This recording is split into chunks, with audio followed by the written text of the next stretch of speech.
তোমাদেরকে আমি শিক্ষা দেব। বলরাম তুমি কোন শিক্ষা চাও? বললো আমি গদা যুদ্ধ শিক্ষা চাই।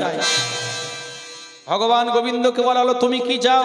বললো আমি 64 যে রস, 64 কলা। শান্তিপুরী বলছেন শোনো, 64 কলা বিদ্যা আহরণ করতে গেলে 64 বছর লাগবে। ভগবান গোবিন্দ বলছেন আমার কাছে তো অত সময় নেই। হরি বল। কারণ আমি এই শিক্ষাগুলো না নিলে আমি যাব কেমন করে? আমাকে হস্তিনাপুর যেতে হবে। 4টে কৃষ্ণ, একটা বৃন্দাবনের কৃষ্ণ, একটা মথুরার কৃষ্ণ, একটা মহাভারতের হস্তিনাপুরের কৃষ্ণ, আর একটা হচ্ছে দ্বারকার কৃষ্ণ। 1 থেকে 4 ভাই হয়েছে, রাম লক্ষ্মণ ভরত শত্রুঘ্ন। আবার এটা অনেক গভীর তত্ত্বের কথা বাবা। তাহলে এইবার বলছেন তুমি এক কাজ করো, বলো। বললো আমার সঙ্গে তোমরা সবাই বসে বসে ভগবানের নাম করো। হরি বল। ভগবান অন্তর্যামী কি করলেন? ওগো অন্তর্যামী শ্রী গোবিন্দ অন্তরে জানিলা। অন্তর্যামী শ্রী গোবিন্দ অন্তরে জানিলা। অন্তর্যামী শ্রী গোবিন্দ অন্তরে জানিলা। এবার অন্তর্যামী শ্রী গোবিন্দ অন্তরে জানিলা। কি অন্তরে জানতে পারলেন? না ভগবান অন্তরে জানতে পারলেন যে গুরুদেব আমার কাছে কিছু চাইবে না, কিন্তু শান্তিপুনী মুনি স্ত্রীর নাম হলো হরি বল। কৃষ্ণ পদে মুক্তি হোক। ভক্তমণ্ডলী ভক্তিমতী মায়েরা, এই যে দান, দানে দুর্গতি খণ্ডন, এ দান কেহ নাহি লবে কেড়ে। যতই করিবে দান গোবিন্দ চরণে ততই যাইবে বেড়ে। দান করে আজও পর্যন্ত কারোর কমে যায়নি, দান করলে দেখবেন বেড়ে যায়। অন্তর্যামী শ্রী গোবিন্দ অন্তরে জানিলা। অন্তর্যামী শ্রী গোবিন্দ অন্তরে জানিলা। সেই ভক্ত লইয়া আজি নীলা যে করিলা। সেই ভক্ত লইয়া যাবি লীলা যে করিবা। এবার সেই ভক্ত লইয়া আজি লীলা যে করিলা। সেই ভক্ত লইয়া যাবি লীলা যে করিলা। ভগবান অন্তরে জানতে পেরেছেন। বলছেন বলো কৃষ্ণ। 64 বছর বলল ভগবান। 64 দিনের মধ্যে সমস্ত বিদ্যাগুলো অধ্যয়ন করলেন। মায়েরা যখন বিদ্যা শিক্ষা হয়ে গেল, ভগবান গোবিন্দ বলরামকে সঙ্গে নিয়ে ফিরে চলে যাবেন। বলুন গুরুদেব আপনি কি চান আমার কাছে দক্ষিণা স্বরূপ? শান্তপুনী মুনি বলল ওগো কৃষ্ণ, জগতের বুকে তুমি যে ভগবান, বৃন্দাবনের এই জগতের বুকে তুমি যে ভগবান সবাই না জানলেও বৃন্দাবনে সবাই জেনে গেছে। আমি আজ্ঞা চক্রের জ্ঞান নয়ন দিয়ে দর্শন করলাম, তুমি সেই শঙ্খ চক্র গদা পদ্মধারী চতুর্ভুজ নারায়ণ। তুমি যে আমায় গুরু বলে প্রণাম করলে,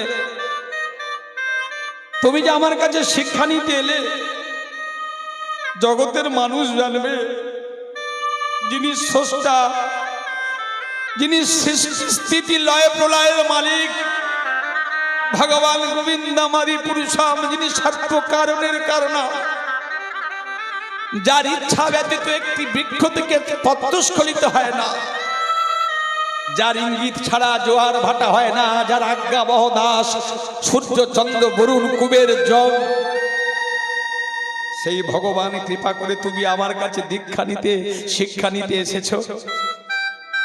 আমি তোমার কাছে কিছু চাই না, একটাই জিনিস চাই, জন্ম জন্মান্তর ধরে যেন তোমার আর তোমার ভক্তদের সেবা করে যেতে পারি। ভগবান বলল তথাস্তু। সম্মুখে দাঁড়িয়ে আছেন গুরুমা মায়াবতী। দাঁড়া কৃষ্ণ চমকে উঠলেন, গুরুমা তোমার চোখে জল কেন কাঁদছ? কৃষ্ণ তুই আমায় দীক্ষা দিবি, তুই আমায় দক্ষিণা দিবি? হ্যাঁ গুরুমা বলো তোমার কি চাই, তুমি যা চাইবে আমি তাই দেব।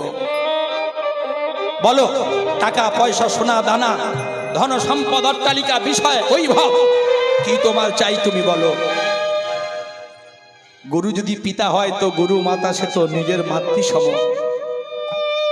মায়াবতী বলে উঠলেন শোন কৃষ্ণ, আমি তোর কাছে এসব কিছু চাই না। মায়েরা এই জায়গাটায় খুব লক্ষ্য করবেন, যারা মায়েরা আছেন অসম্ভবকে যিনি সম্ভব করান তিনিই তো ভগবান। মায়াবতী বলছেন, কৃষ্ণ দেবী যদি দিতে চাস তবে তবে তোর মতো আমার একটা সন্তান ছিল, যার নাম হলো মধুমঙ্গল। যদি দক্ষিণা বলে কিছু দিতে হয় তবে দে। এতদিন তোদের সঙ্গে বাৎসল্য প্রেমে আমি ভুলেছিলাম তোদেরকে নিয়ে, তোরা আজকে আমায় ছেড়ে চলে যাবি, আমি কাকে নিয়ে থাকবো? আমি কি নিয়ে থাকবো? দে, যদি দিতে হয়, যদি দিতে হয় আমার আমার মধুমঙ্গলকে তুই ফিরিয়ে দে। মা, মধুমঙ্গল কে? মধুমঙ্গল যিনি সবকিছু জানার কর্তা ভগবান শ্রীহরি, যিনি ঘট ঘটবাসী সর্ব কারণের কারণম, সবকিছু জানা সত্ত্বেও না জানার ভান করে বললেন, কে মধুমঙ্গল? ওরে কৃষ্ণ, তোর মতো আমার একটা ছোট্ট ছেলে ছিল, নাম তার মধুমঙ্গল। আর সেই মধুমঙ্গল আর 5টা বালকের সঙ্গে খেলতে খেলতে গিয়েছিল প্রবাসের তীরে। আর প্রবাসের তীরে যখন খেলছিল, খেলতে খেলতে ওই প্রবাস নদীর জলে পড়ে যায়। আর প্রবাস নদীর জলে ছিল একটা অসুর, যার নাম হলো শঙ্কাসুর। শঙ্কাসুর আমার ছেলেকে টানতে টানতে নিয়ে যায় প্রবাসের গর্ভে। ছুটতে ছুটতে যখন গিয়ে দেখি মধু মধু মধু মধু, মা মা, হায় ফিরে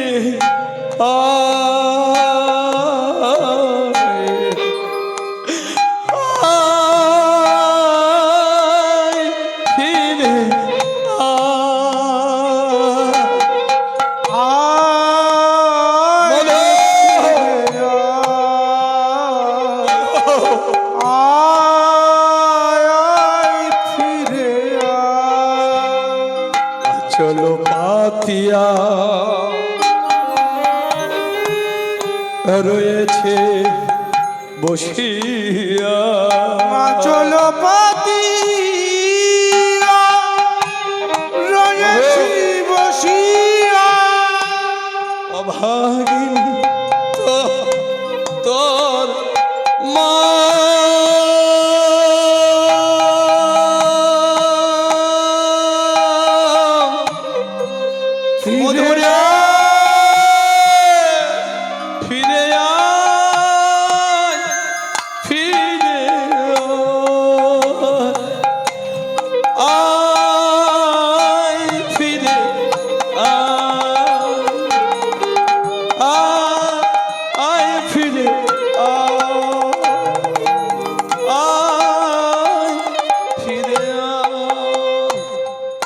জননী জন্ম ভবিষ্যৎ সদগাদ বিগড়িয়েও সে।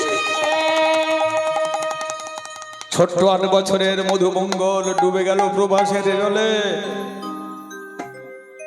গুরু মায়ের চরণ দুটো জড়িয়ে ধরে ভগবান কৃষ্ণ বলছেন, মা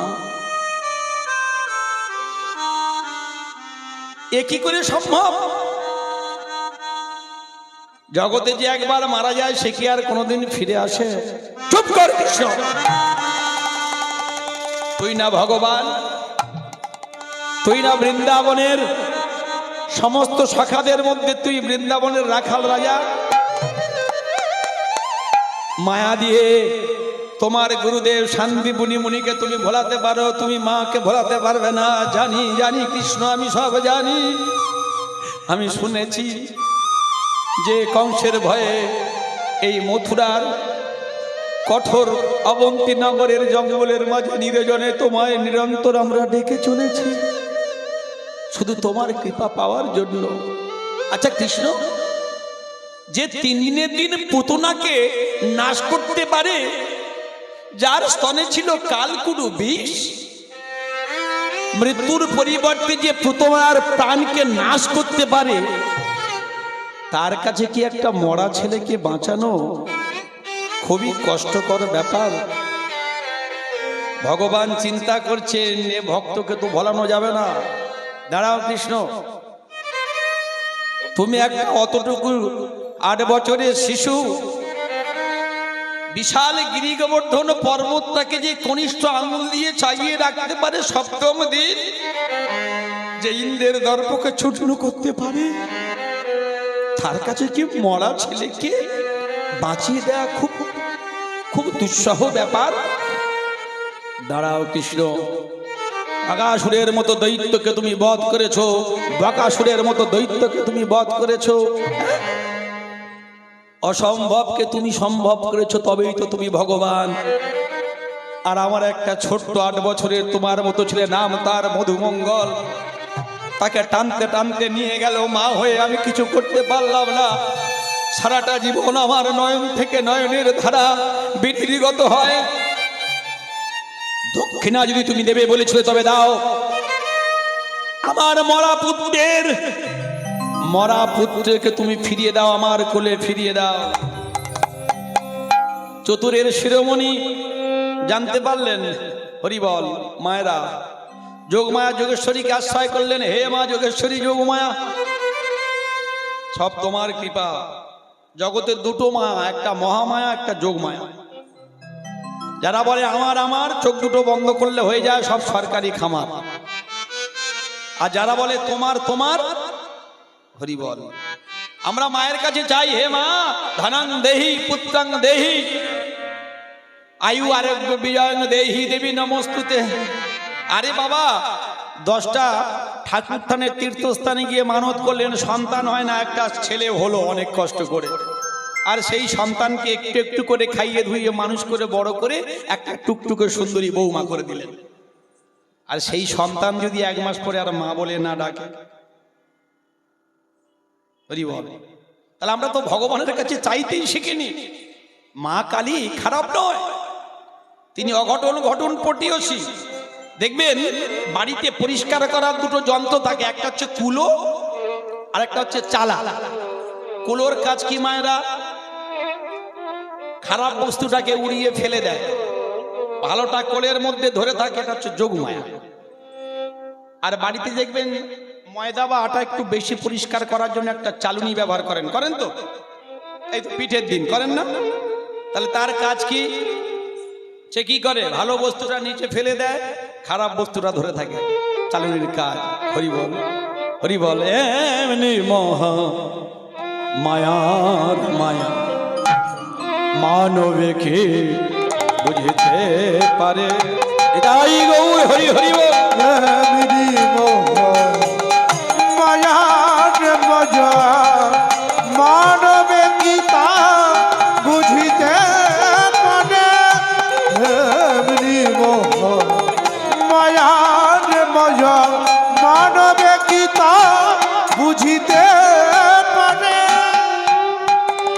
শক্তির উপাসনা করে আগে শক্তিমান হতে হবে, আর শক্তিমান হলে তবে শক্তিকে ধরতে পারবেন। সর্বশক্তিমান ব্রহ্মা বিষ্ণু অচৈতন্য, ব্রহ্মা বিষ্ণু অচৈতন্য মানবে কি বুঝিতে পারে। ব্রহ্মা বিষ্ণু অচৈতন্য, ব্রহ্মা বিষ্ণু অচৈতন্য, ব্রহ্মা বিষ্ণু অচৈতন্য মানবে হরি বল। গুটি পোকায় গুটি করে, হরি বল। মায়েরা জানতে জানতে একটা আমলকি চারা বসাতে পারেন, জীবন ধন্য হয়ে যাবে। পৃথিবীতে সর্বপ্রথম গাছ আমলকি আর অশ্বত্থ। আমলকি বৃক্ষে ভগবান সবাই 33 কোটি দেবদেবী থাকেন, তার সঙ্গে বিল্ল বৃক্ষ, তুলসী বৃক্ষ, অনেক কথা। এই শিবলিঙ্গ কবে পূজা হয়েছিল? এই শিবলিঙ্গ জগতের বুকে সর্বপ্রথম কে পূজা করেছিলেন? হরি বল। তাহলে এগুলো আমাদের জানতে হবে, আমরা জানতে পারি না বলে, জানতে চাই না বলে মুশকিল ব্যাপার। হরি বল। গুটি পোকায়, তাহলে কর্ম যদি সঠিক করে চিন্তা করতে হবে না, কিন্তু কর্ম খারাপ করলে চিন্তার ব্যাপার আছে। যদি আপনি মিষ্টি ফলের গাছের চারা লাগান, কি হবে? যদি আমের চারা লাগান, বড় হয়ে আম হবে। আর যদি একটা তিতো গাছের চারা লাগান, হরি বল, সে যত পাকুক তিতোই হবে। হরি বল। তবে সুজন শুনে নিন মা, ভালো লাগুক আর না লাগুক, অন্তত সপ্তাহে 3টে করে দিন খাবেন একটু নিম পাতার তিতা। আর সুযোগ পান আর না পান, যদি পড়তে নাও পারেন, অন্তত দর্শন করবেন গীতার প্রথম পাতা। নিতাই গৌর হরি হরি বল। আপনার নালে আপনি মরে, আবার মহামায়া করেন গুটি, আবার মহামায়া করেন গুটি। সে যে আপন জালে জড়াবে বলে, এমনি মহামায়ার মায়া মানবকে বুঝিতে পারে। তাই মায়ার মজা মানবে কি তা বুঝিতে পারে। হরি বল। মায়েরা, বেড়ে চললে গর্তে পড়তে হবে, কিচ্ছু করার নেই। তাহলে মায়েরা, সময় থাকতে থাকতে সঠিক পথ ধরতে হবে আমাদের, ভুল পথে গেলে হবে না। এইবার যখন বললেন ভগবান গোবিন্দ আমার কি করলেন, প্রভাস প্রভাস বলি ঝাঁপ দিল প্রাণ গোবিন্দ সেই জলে, সেই জলে প্রভাস আসিয়া পড়িল গোবিন্দের রাতুল চরণ যুগল। ওই গোবিন্দের রাগ চরণ যুগল। হরি বল। ভগবানের চরণে প্রভাস পড়ে কাঁদছে, হে ভগবান, হে গোবিন্দ, তুমি তো সর্বজ্ঞ, তুমি তো সব কিছু জানো। আমি তো তোমার গুরুপুত্রকে হরণ করিনি। কে করেছে? হে গোবিন্দ, আমার গর্ভে রয়েছে শঙ্কাসুর। মায়েরা বলল, সেই শঙ্কাসুরের এত বড় স্পর্ধা, আমার গুরুপুত্রকে হরণ করেছে। আমি যে আমার গুরুমাকে কথা দিয়েছি আমি তাকে ফিরিয়ে দেব। হরি বল। ভক্তমণ্ডলী মায়েরা কি করলেন? শঙ্কাসুর শঙ্কাসুর বলি ডাকিতে লাগিল, ডাকিতে লাগিল। শঙ্কাসুর ক্রোধ ভরে ধাইয়া আসিল, আসিল। শঙ্কাসুর এসে বলছে, এই যে অতটুকু একটা ছেলে, তুমি তোমার মরার শখ হয়েছে, তুমি এখানে কেন এসেছ? কেন এখানে এসেছ? শঙ্কাসুর, তুমি কেন আমার গুরুপুত্রকে হরণ করেছ? শঙ্কাসুর বলল, হে ভগবান গোবিন্দ, আমি কেন হরণ করেছি তুমি জানো? তুমি আমায় হরণ করিয়েছ। আমি তোমায় হরণ করিয়েছি? হ্যাঁ প্রভু, প্রভু তুমি করিয়েছ। তোমার মনে নেই যেদিন অপ্রাকৃত গোলক বৃন্দাবনে তুমি যেদিন ছিলে বিরজাসনে, আমি ছিলাম তোমার শ্রীরাম সখা, তুমি আমায় দ্বার রক্ষী করে দিয়েছিলে। আমি যখন তোমাদের সেবায় রত ছিলাম, ঠিক সেই মুহূর্তে মায়েরা, ঠিক সেই মুহূর্তে এসে উপনীত হয়েছিল শ্রীমতী রাধা রানী। আর রাধা রানী এসে বলেছিল, শ্রীরাম দ্বার ছেড়ে দে, দ্বার ছেড়ে দে। বলল, না, আমি গোবিন্দের কাছে অঙ্গীকারবদ্ধ, সত্যবদ্ধ। বলল, এত বড় স্পর্ধা তুই? আমি একটা অবলা নারী জাতি, আমার সঙ্গে এমন আসরিক সম্বন্ধ, আমার সঙ্গে এমন ধরনের আসরিক মনোভাব নিয়ে কথা বলছি, আমি তোকে অভিশাপ দিলাম। ওই ভগবান গোবিন্দকে ছেড়ে তোকে অসুর কুলে জন্ম নিতে হবে। মায়েরা হলেন শঙ্খচূড় দৈত্য। শঙ্খচূড় দৈত্য, সেই শঙ্খচূড় দৈত্য যখন হলো, সতী তুলসী তার স্ত্রী, সেই স্ত্রীকে অসতী না করা পর্যন্ত শঙ্খচূড়কে বধ করা যাবে না। ভালো করে লক্ষ্য করুন, এ তো ভগবানের পরীক্ষা। সেই শঙ্খচূড়কে বধ করে ভগবান যখন পদাঘাত করে ফেলে দিয়েছিলেন, পড়েছিল প্রভাসের জলে। কেন পড়েছিল? গোলক বৃন্দাবনে যখন ভগবান গোবিন্দ অধরে মুরলী বাজাতেন, আর অধরে যখন মুরলী বাজাতেন, ভগবানের ওই রূপ দর্শন করে শ্রীরামের মনে হয়েছিল, হে গোবিন্দ, আমরা তোমার সখা, আমরা বৃন্দাবনের এঁটো ফল তোমায় দিতে পারি, তোমার এঁটো আমরা খেতে পারি, কিন্তু তোমার অধর সুধা পান করার মতো সে সৌভাগ্য আমাদের হয়নি। আমার এই মনের মনোবাসনা তুমি পূর্ণ করো। ভগবান বলেছিলেন, আমি তো বৈকুণ্ঠাধিপতি ভগবান, আমি তো বলেছি ভক্ত মোর মাতা, ভক্ত মোর পিতা, ভক্ত মোর গুরু, সেই ভক্তই মোর নাম রেখেছেন বাঞ্ছা কল্পতরু। আমি তোমার মনোবাসনা পূর্ণ করব। বলো বলো হে গোবিন্দ, আমি তো অসুর কুলে যেতে চাই না, আমি তো গোলক বৃন্দাবনে তোমার সেবা দাস ছিলাম, আমি তোমার চরণে নীতি নীতি সেবা করিতাম। বলো গোবিন্দ, কেন এমন করে আমায় অসুর কুলে আসতে হলো? ভগবান বললেন, শোনো, তুমি আমার কাছে আমার অধর সুধা পান করতে চেয়েছিলে, বেশ, আমি ভক্তের মনোবাঞ্ছা পূর্ণ করি। বলল, হে গোবিন্দ, আমি জানি তুমি আমার এই দেহের পতন ঘটাবে, তবে তোমার গুরুপুত্র মধুমঙ্গলকে আমি হরণ করেছি বটে, তবে প্রাণ দেওয়ার ক্ষমতা তো আমার নাই। যদি গুরুপুত্রকে ফিরে পেতে হয় তোমাকে যমলোকে যেতে হবে। তবে হে ভগবান, এতদিনই তোমার চরণ ছাড়া হয়ে রইলাম, বলি একেবারে দেখাও দেখাও তোমার সেই স্বরূপ দেখাও, বলি একেবারে দেখাও তাই গৌর হরি হরি বল। তোমার সেই স্বরূপ দেখাও, যেমন যুগল হয়ে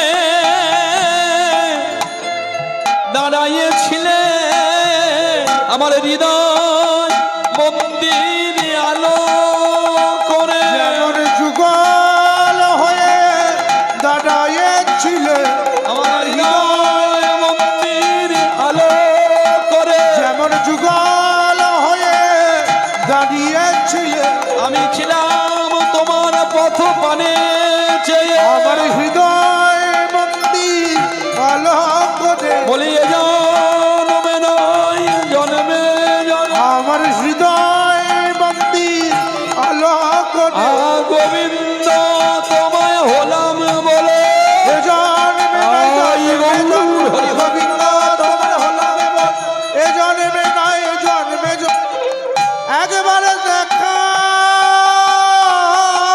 তোমার স্বরূপে দেখাও। এত বলি ভগবান গোবিন্দ শঙ্খ চক্র পদ্ম লইয়া হইলা নারায়ণ, হইলা নারায়ণ, শঙ্কাসুরের মস্তকে হস্ত রাখি ভস্ম কইলেন তখন। কি হলো মায়েরা? সেই শঙ্কাসুরের দেহের পতন ঘটল। একটা শঙ্খ, যে শাঁখ মায়েরা আপনারা মাঙ্গলিক ধ্বনি হিসাবে শঙ্খধ্বনি করেন, এই শঙ্খটা ভাগবত বলছেন আর কেউ নয়, স্বয়ং সাক্ষাৎ লক্ষ্মী। তাহলে সেই শঙ্কাসুর ভগবান নারায়ণ রূপ ধারণ করেছেন, আর রূপ ধারণ করে মা লক্ষ্মীকে বললেন আজকে থেকে তুমি শঙ্খের মধ্যে বিরাজ করবে। এই জন্য মায়েরা সকালবেলা ছড়াঝাড়, সন্ধ্যাবেলা বাতি, তথা আমার মাতা লক্ষ্মী করেন বসতি। তাহলে শঙ্খধ্বনি করলে কি হয়? মা লক্ষ্মী তার গৃহে বিরাজ করেন। নিতাই গৌর হরি হরি বল। উলুধ্বনি করলে কি হয়? উ শব্দেতে হয় রাধা রাধা, লু শব্দতে আছে আমার ভগবান গোবিন্দ মাধা। আজকে এবস্তি মায়েদের যে সম্মান, সদবা রমণীর এই সীতার সিঁদুর বড় মূল্যবান। শ্রীমদ ভাগবত বলছেন এই সিঁদুর সাধারণ কোনো জিনিস নয়। আজকে এই সীতার সিঁদুরের জন্য এই ভারত ভূমি, যেটা মুনি ঋষিদের দেশ, সেখানে নির্দ্বিধায় নির্বিচারে শুধু সনাতনী বলে তাদেরকে হত্যা করা হলো। দেখে দেখে তাদের তো কোনো অপরাধ ছিল না, তাদের তো কোনো ধরনের কোনো অপরাধ, কোনো অপকর্ম ছিল কি মায়েরা? ছিল না। তাহলে এই সিঁদুর রক্ষার দায়িত্ব মায়েরা আপনাদের। এই সিঁদুরকে রক্ষা করতে গেলে ধর্মকে ধরতে হবে, শাস্ত্রকে ধরতে হবে, ভগবানকে ভালোবাসতে হবে। সিঁদুরের জন্ম কোথা থেকে হলো না? ওই যে বিরজার কুঞ্জে ভগবান গোবিন্দ যখন বিলাস করছিলেন, আর সেই সময় রাধারানী শ্রীরামকে অভিশাপ দিয়ে কুঞ্জের মধ্যে প্রবেশ করে দেখলেন বিরজা নদী হয়ে প্রবাহমান, আর ভগবান গোবিন্দ আমার একটা সর্পরূপে ওই বিরজা নদীর উপর দিয়ে নিয়ে চলেছেন। শ্রীমতী রাধা ঠাকুরী আমার জানতে পারলেন, আর জানতে পেরে কি করলেন? ময়ূর হয়ে, ময়ূরের পাখা ভগবানের চূড়া, ময়ূর হয়ে কি করলেন না তিনটে ছবল দিয়েছিলেন। ওই যে বলি ভগবানের তিনটে বাঁকা, সত্য, রজ, তম। গীতা বলছেন ভগবান ত্রিগুণ অতীত। তাহলে এই যে তিনটে রক্ত, 3 ফোঁটা রুধির ধারা হয়েছিল, সেই রুধির ধারা থেকে সিঁদুরের জন্ম। প্রেম সে বলো নিতাই গৌর কৃষ্ণ প্রেমানন্দে হরি হরি বল।